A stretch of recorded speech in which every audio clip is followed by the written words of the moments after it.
Sorry, what? I thought he was the good guy. Yeah, so in the future. Sorry. Hang on.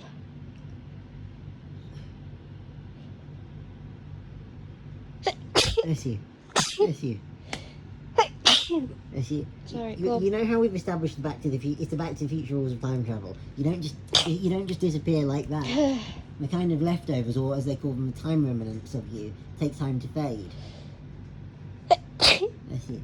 Sorry. Well, at some time in the future, the Flash comes up against this ridiculously strong villain. Lord. So he tries to cheat to beat him. Yeah. By going through time and bringing copies of himself, like let's see, like leftover time remnants of himself, in as like a temporary reinforcement. Mhm. Obviously they're going to fade from existence.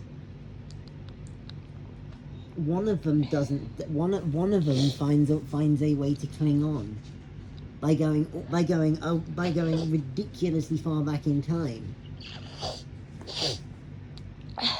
Yep. So before he's erased. Mm-hmm. But of course he becomes incredibly bitter about it. Because he feels like he was created.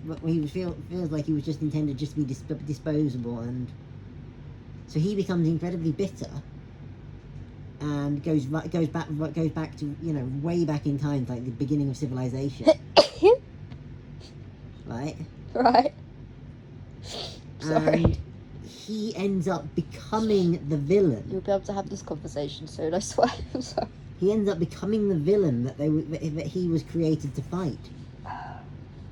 Wow. So it creates like a closed loop. Oh jeez, Rick. So he can't. So he doesn't get erased from time because essentially he creates himself. That is Rick and Morty. Oh jeez, Rick. That's not Back to the Future. That's Rick and Morty shit right there. That's before Rick and Morty did it though. It is. It is.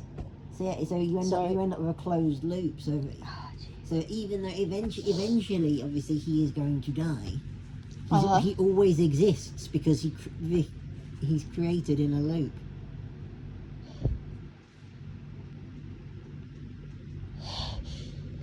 Right. Okay. And because I see. Sorry. We've been having a conversation for 2 minutes, and yeah, I know, I'm aware. So you just end up with this one giant ass fucking time loop. That's insane. And of course, it means that every time the loop goes round, of course, it gets worse